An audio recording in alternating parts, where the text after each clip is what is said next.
안녕하세요. 안녕하세요. 오늘 뵈니까 또 이렇게 반갑네요. 새록새록 우리 교우들이 너무 감사하고 반갑고, 또 이정현 집사님 기도대로 참 주중에 각자 힘들었지만 정말 교우들 덕분에 새 힘을 얻고, 교우들을 만나는 기대 가운데, 또 예배 드리는 기대 가운데 이렇게 격려받고, 그러니까 주일날 이렇게 같이 볼 수 있게 돼서 너무나 반갑습니다. 반갑습니다. 반갑습니다. 네. 반갑습니다. 그러게요. 그리고 또 이 예배를 위해서 계속 김새별 청년이 부산에서부터 계속 오가면서 애쓰는 마음, 그 몸의 수고가 정말 깊은 기도이고 또 우리 교회들을 섬겨가는 정성일 거라고 믿습니다. 네. 복음서에는 기적 이야기가 많이 나옵니다. 뭐 대표적인 기적은 두 가지죠. 귀신 쫓는 거와 병 고치는 거. 이게 이제 복음서에 나오는 대표적인 기적 이야기죠. 뭐 많이 들어보셨을 겁니다. 오늘 이야기처럼 나병 환자 고치는 이야기, 또 여러 군데에 몇몇 군데에 나오는 이제 이야기입니다. 나병, 여기 세변역에는 나병이라고 나오고 옛날 번역에는 문둥병이라고 나오고, 요즘 문둥병이라는 말은 이렇게 신뢰되는 표현이라고 한답니다. 그거는 약간 폄하하는 말이라, 그래서 나병도 잘 안 쓴대요. 요즘은 한센병 이런 말을 쓴다고 합니다. 근데 여기서 성경에서 나오는 이 나병이나 문둥병이라고 표현된 거는 다 정말 한센병만이 아니고 한센병을 포함한 모든 악성 피부 질환을 말합니다. 그러니까 딱 그것만이 아니라 이렇게 막 피부 겉으로 드러나는 피부병은 전부 다 이제 이 병에 포함을 시킵니다. 이제 피부병의 문제는 뭐냐면 보기가 안 좋죠. 속병하고 좀 다르잖아요. 특히 이제 뭐 나병이라고 말하는 거는 피부가 이렇게 막 문드러지고 상하고, 여러분들 혹시 보셨는지 저 어렸을 때만 해도 동네에 이렇게 나병 환자들이 다니고 그러는 경우가 꽤 있었어요. 그럼 막 동네에서 막 아이들이 돌 던지고 정말 그랬었던 기억이 나는데요. 여러분들도 그런 경험 혹시 없으신가요? 네, 있으시죠? 네. 뭐 경험의 차이가 있으니까.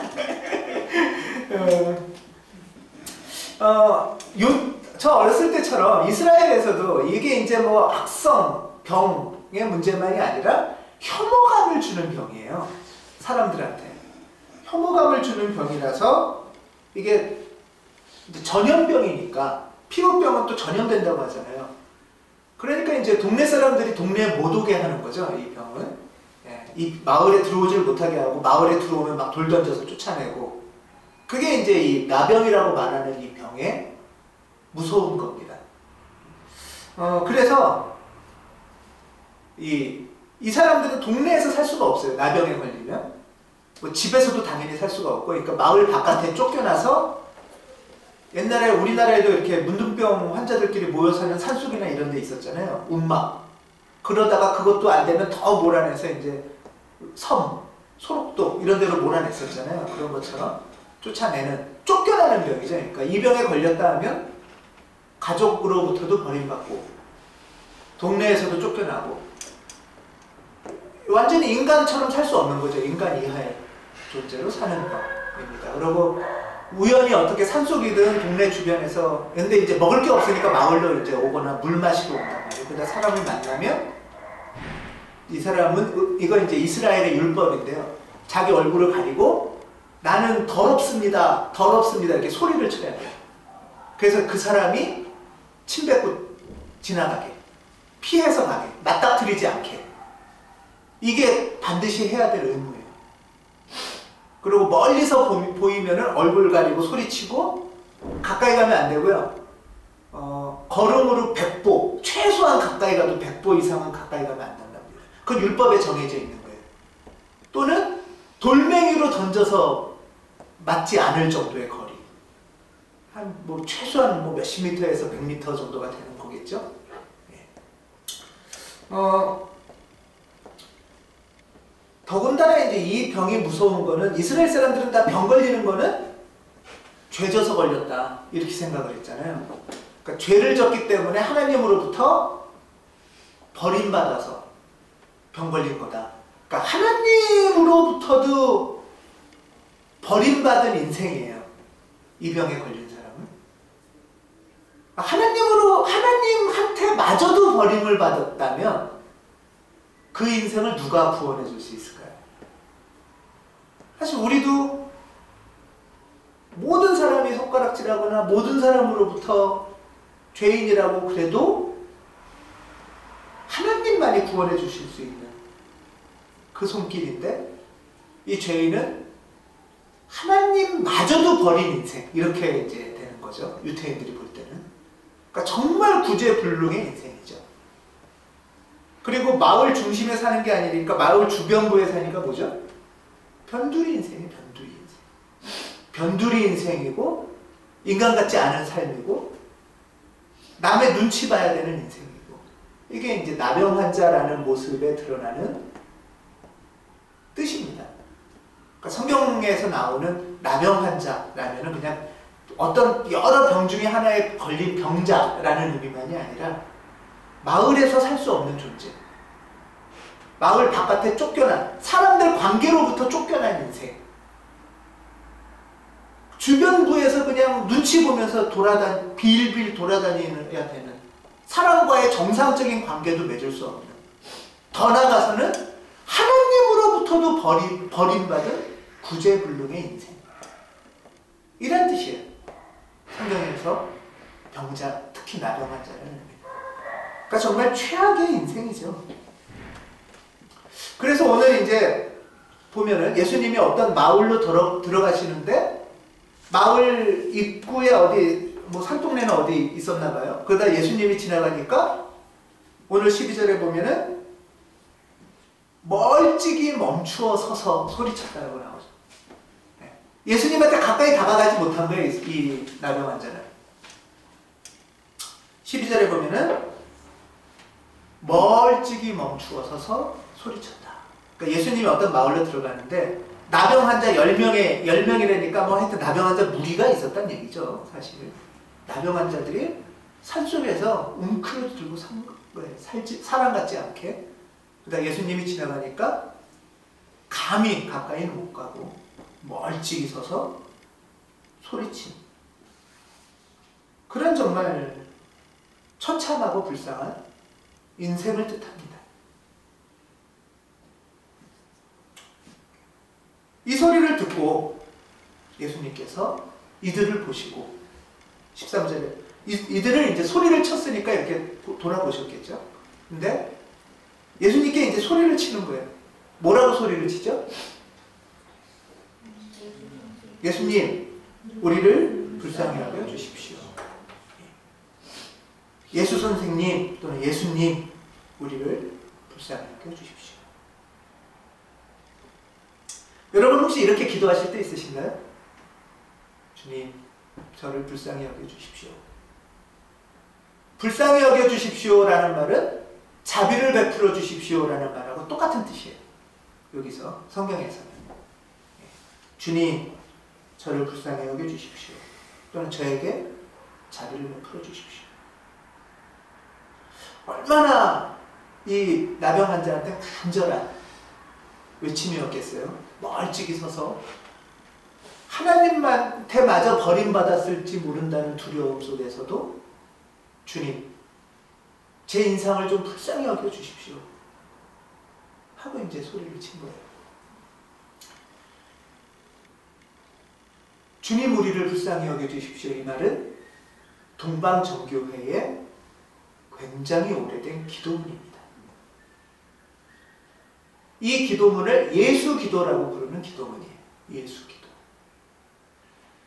우리 이제 카톨릭 교회나 개신교회는 서방교회라고 하죠. 유럽에서 서쪽이라고 해서 서방교회고, 기독교는 크게 이제 동방교회가 또 있지 않습니까? 동방교회에서 제일 오래된 기도문이 바로 이 기도문입니다. 주님, 우리를 불쌍히 여겨주십시오. 이게 동방교회 영성의 핵심 중에 하나예요. 정식으로 이 기도를 보통 하면 우리 주 예수 그리스도 하나님의 아들 이 죄인을 불쌍히 여기소서. 같이 한번 할까요? 우리 주 예수 그리스도 우리 주 예수 그리스도 하나님의 아들 이 죄인을 불쌍히 여기소서. 예. 이렇게 하면 이제 이게 내 호흡이 되는 거죠. 우리 주 예수 그리스도 하나님의 아들 이 죄인을 불쌍히 여기소서. 이게 2000년대 동방정교회의 기도문입니다. 이 영성을 해지키즘이라고 할 만큼 동방 수도회의 아주 깊은 영성이 이 기도문에 들어있습니다. 또는 간단히 줄여서 두 호흡으로도 할 수 있어요. 여러분들 기억을 하셨다 적으셨다 기도를 하시면 좋습니다. 두 호흡으로 하면 아주 이겁니다. 주님 불쌍히 여기소서. 주님 불쌍히 여기소서. 예수 기도의 이 핵심은 단순하죠. 아주 쉽습니다. 간단합니다. 이 기도를 계속 반복하는 거에 있어요. 계속.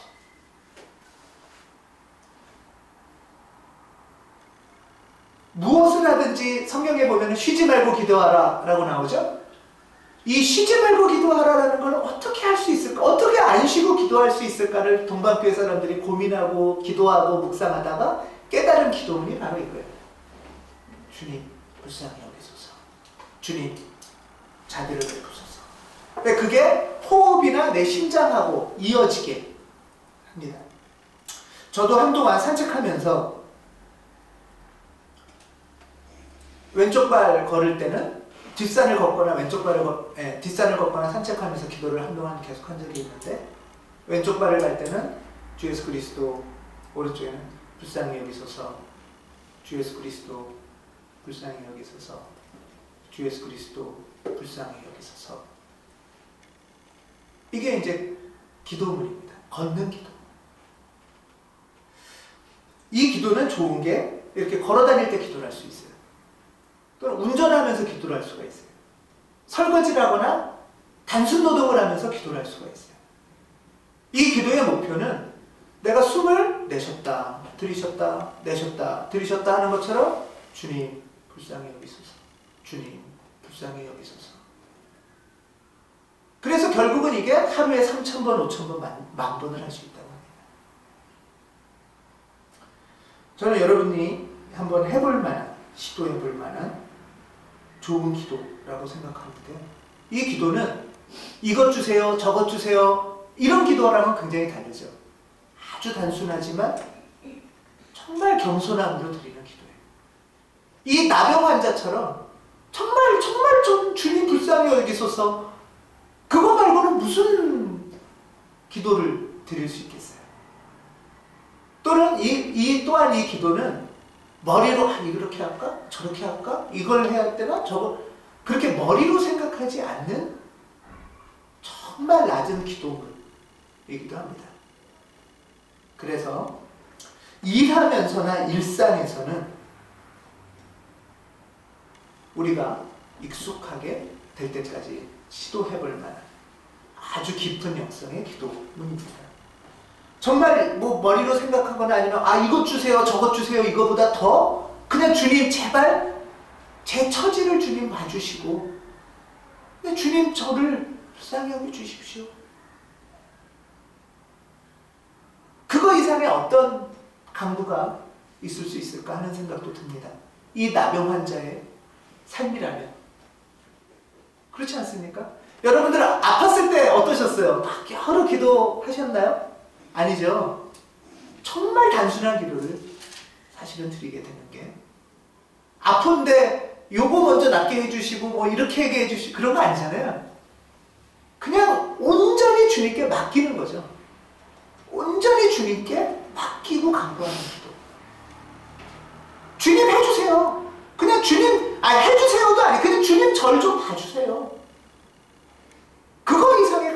없을 만큼 낮고 겸손하고 단순한 외침입니다.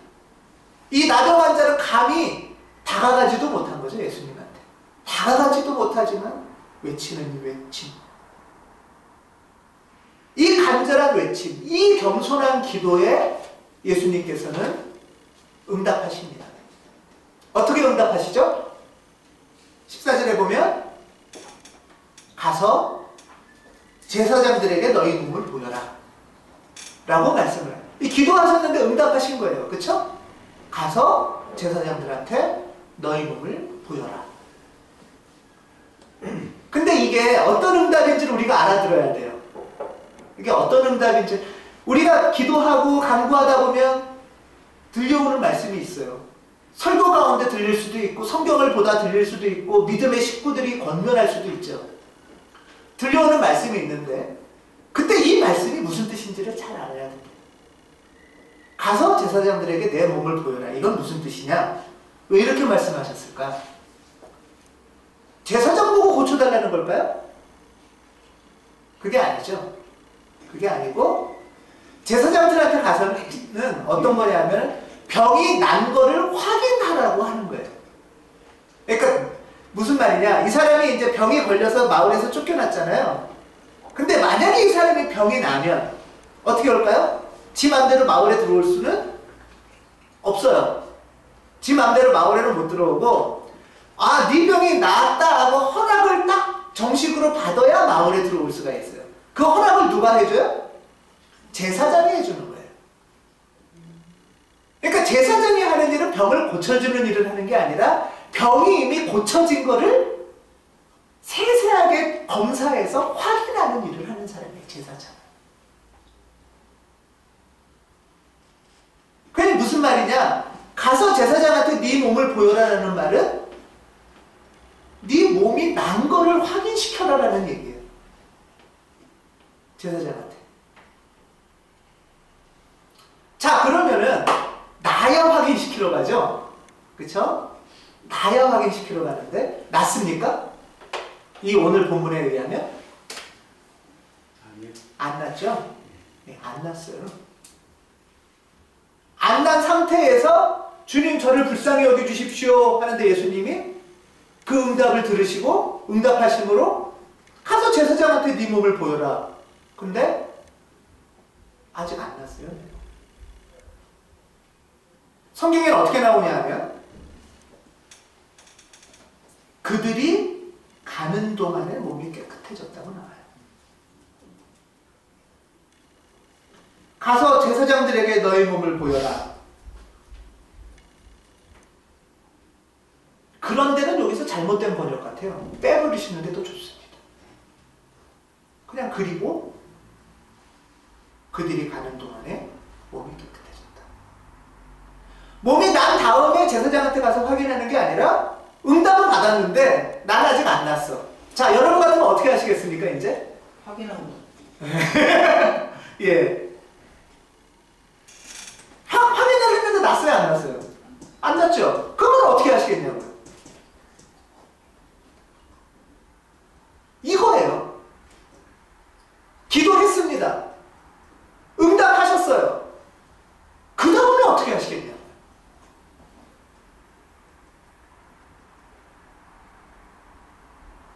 오늘에게는 가서 제사장한테 몸을 보이라는 말씀에 가는 거예요. 가다가 몸이 난 거예요. 몸이 낫고 내가 확인해보고 간 게 아니고. 어떻게 이런 일이 있을 수 있을까? 내가 확인도 안 해봤는데. 이게 바로 주님 우리를 불쌍히 여기소서 하는 기도의 핵심입니다. 정말 온전히 낮아짐으로, 온전히 겸손함으로, 정말 내 처지를 주님한테 온전히 맡기고 하소연한다면 이제 내가 확인하고 안 나왔는데요? 그거는 주님 저를 불쌍히 여기소서 하는 그 기도의 마음이 아니잖아요. 그렇지 않습니까?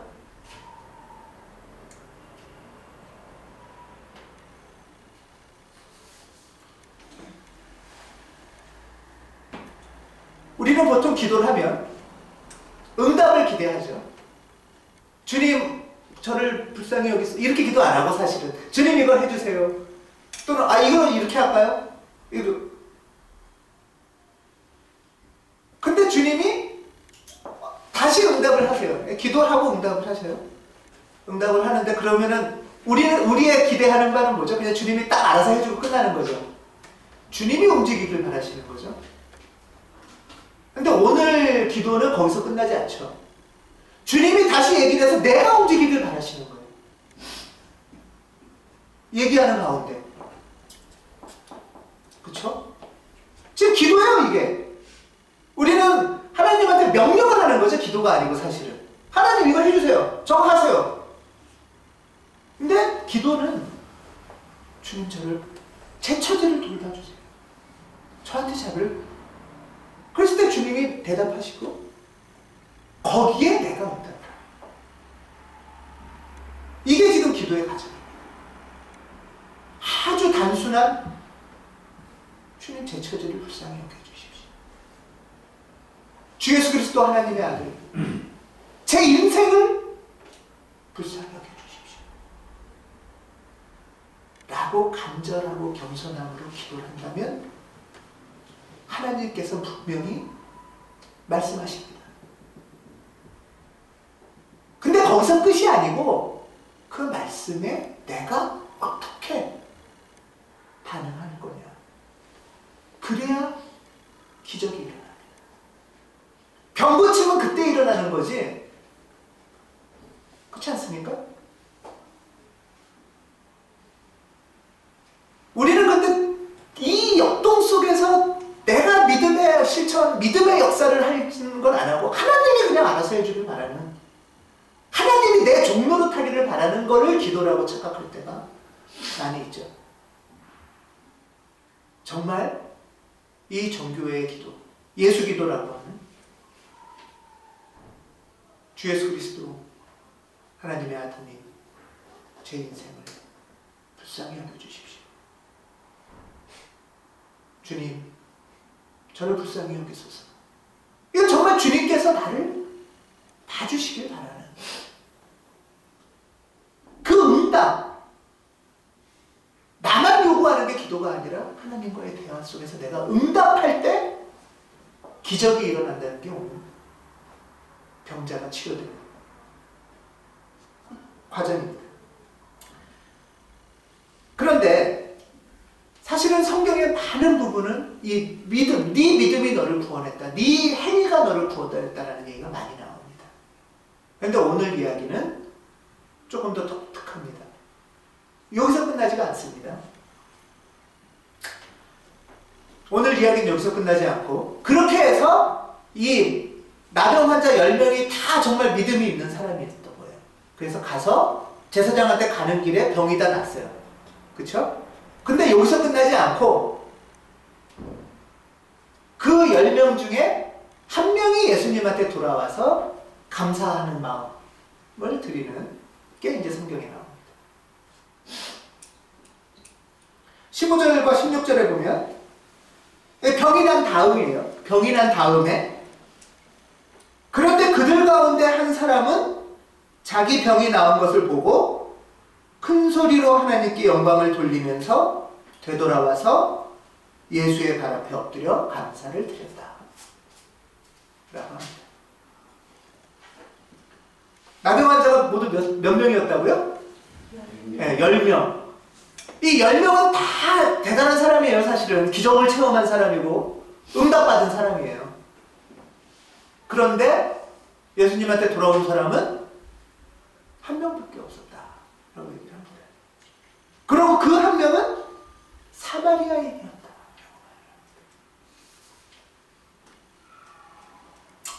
그래서 예수님은 묻습니다. 그런데 9사람은 어디 있느냐?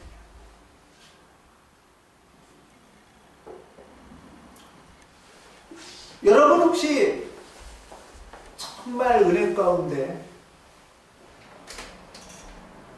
세상 사람들에게는 설명할 수 없는 어떤 특별한 하나님과의 만남? 기억, 경험 혹시 없으신가요? 또는 그것까지는 아니래도 아 주님 참 감사했습니다라고 정말 진심에서 우러나오는 고마움을 겪었던 일. 정말 제가 그럴 만한 주제도 못 되는데 내가 뭐 그렇게 당연히 그걸 받을 만한 그런 사람도 아닌데 어떻게 저한테 이런 일이.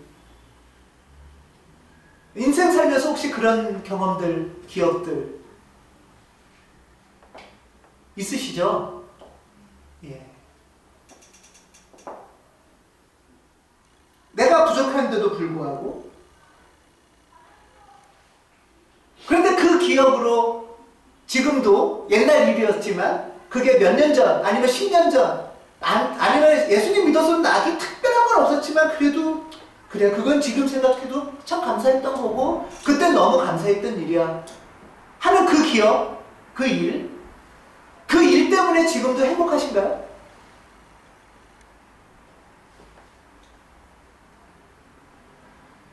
그것 때문에 늘 입에서 찬양이 여전히 떠나지 않으시나요 혹시?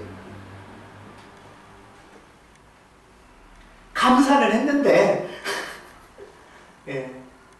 그 10명 사람도 10명 중에 9명도 하나님께 찬양했을 거예요. 너무 감사하고 기뻐 뛰었을 거예요.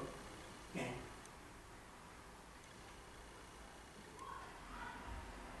그런데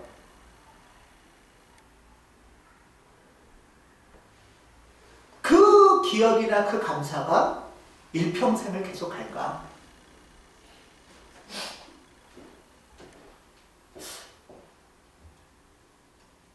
그들은 이후에도 지속적으로 겸손의 기도를 드리고 하나님께 감사하고 찬양하고 영광을 돌리는 삶을 살아갈까?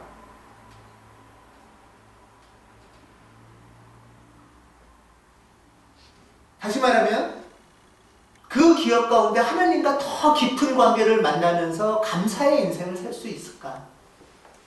살고 있을까 그들은? 오늘 이 나병 환자를 고치신 이야기는 기적 이야기가 아닙니다. 사실은 감사의 이야기입니다. 이 9명과 달리 이 사마리아 사람은 15절 16절에 보면요 큰 소리로 하나님께 영광을 돌렸다고 그래요. 첫 번째는 찬양하는 거죠. 큰 소리로 영광을 돌려고 너무 감사하니까 그럴 수 있잖아요. 이거는 아마 9명이나 1명이나 똑같을지 몰라요. 근데 그 다음 1명은 어떻게 했느냐면 되돌아와서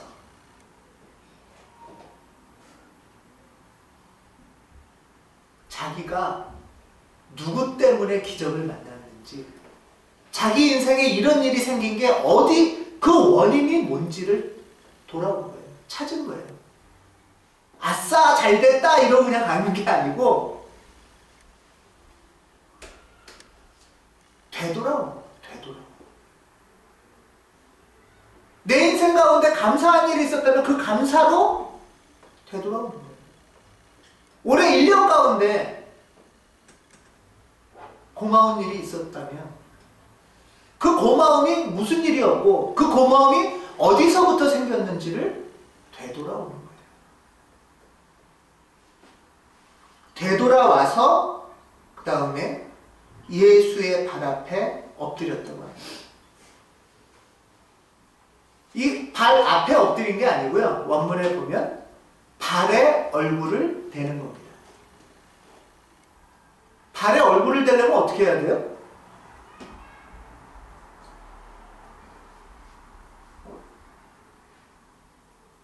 땅에 완전히 엎드리는 거예요. 땅에 완전히 엎드려서 얼굴을 진짜 무릎 꿇고 절하는 듯이 완전히 바닥에서 발에 얼굴을 대는 거죠. 이 자세야말로 처음 기도했던 주님 저를 불쌍히 여기소서 하는 그 겸손과 자비의 입을 말로 모습으로 표현한 거죠. 이 이마가 주님의 발에까지 단다면 상상을 해보십시오. 주님 저를 불쌍히 여기소서라는 이 기도문은 주님의 발에 내 이마를 갖다 대는 행위와 똑같은 태도의 낮아짐입니다. 그리고 감사를 드렸다. 이게 온전한 기도하는 사람의 모습이고 예배자의 모습입니다.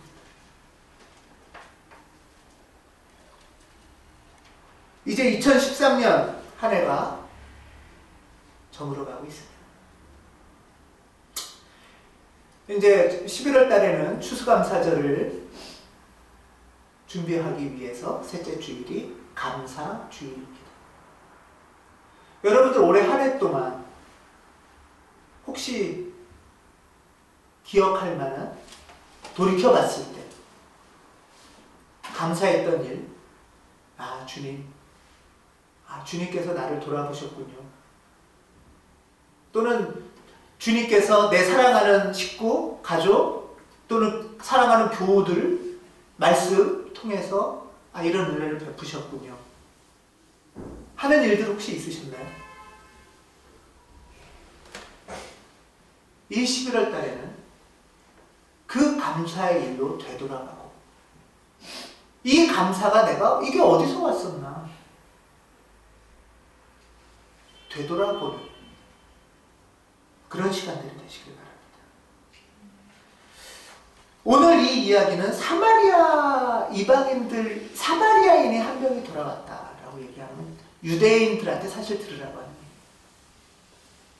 유대인은 사마리아인과 비교했을 때 감사함이 부족한 거예요.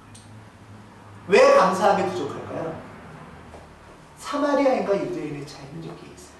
사마리아인은 나는 정말 사람들로부터도 버림받고 은혜를 받을 아무 자격이 없다. 하나님으로부터 선물을 받을 아무 자격이 없고, 그런데 주님이 나를 봐주셨다. 정말 주님께서 나를 불쌍히 여겨주셨다. 라는 고백을 하는 사람이 사마리아인이에요. 거기에 비해서 유대인들은 어떻습니까? 솔직히 내가 좀 받을 만하지. 이 정도는 받아도 되는 거 아니야? 하나님한테? 이게 유대인과 사마리아인의 대조예요. 이 정도 받아도 되지 않을까라는 마음이 있다면, 만약 그걸 못 받았을 때는 어떻게 되겠어요? 짜증이 나고 억울하겠죠. 오히려 화가 나겠죠. 하나님 앞에는 늘 억울하고 화나고 짜증나는 얘기를 하겠죠. 받으면 당연하고 못 받으면 억울하고. 그런 면에서 사마리아인과 유대인이 대조가 되고 있습니다.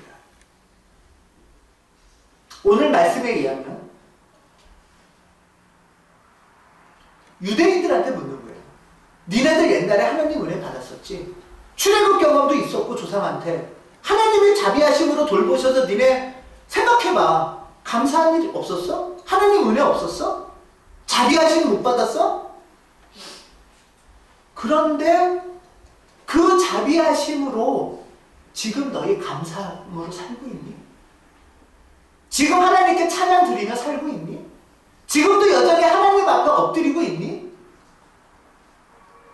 이걸 물어보고 있는 거예요.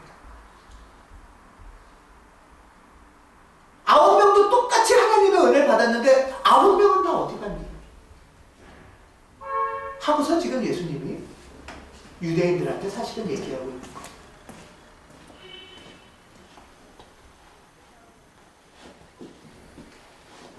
오늘 19절에 보면 맨 마지막에 그런 말이 나옵니다. 일어나서 가거라. 내 믿음이 너를 구원하였다. 여기서의 구원은 뭘까요? 병고침을 받은 게 구원일까요? 아닙니다. 병고침을 받은 사람은 9명도 받았죠. 구원받았다고 선포받은 사람은 한 명이에요. 오늘의 말씀에 의하면 내가 기도하고 간구해서 그걸 내가 원하는 걸 얻었다고 해서 구원받은 게 아니에요.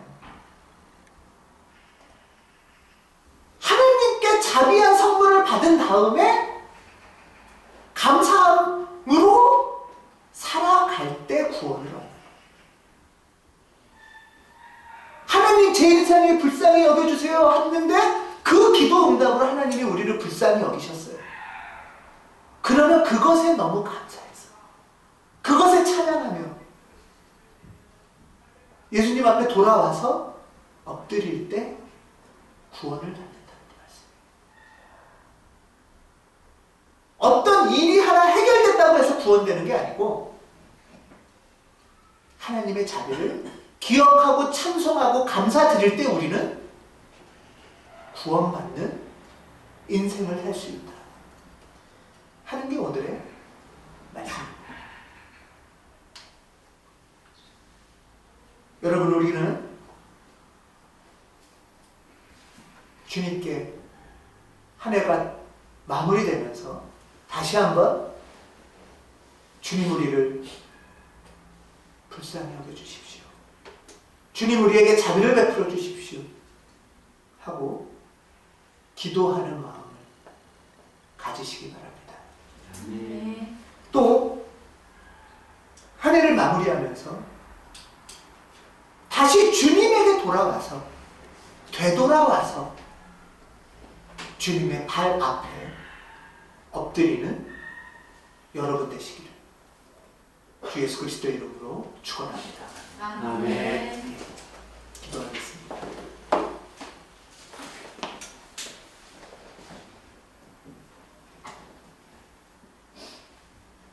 하나님,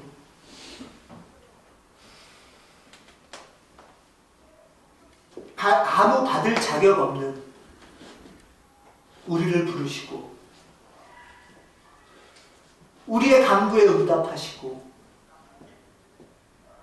자비의 선물을 베풀어 주셔서 감사드립니다. 하나님, 그럼에도 불구하고 믿음의 움직임을 실천하지 않고 또 받았던 것에 감사를 잊어버리고 살았었는지를 돌아보게 됩니다. 주님, 추수감사주의를 준비하면서 또 2013년을 마무리하면서 높아졌던 마음, 흩어졌던 마음을 모아서 주님께 돌아가고자 합니다. 우리를 불러주시고 받아주시옵소서. 우리 주 예수 그리스도의 이름으로 기도드립니다. 아멘.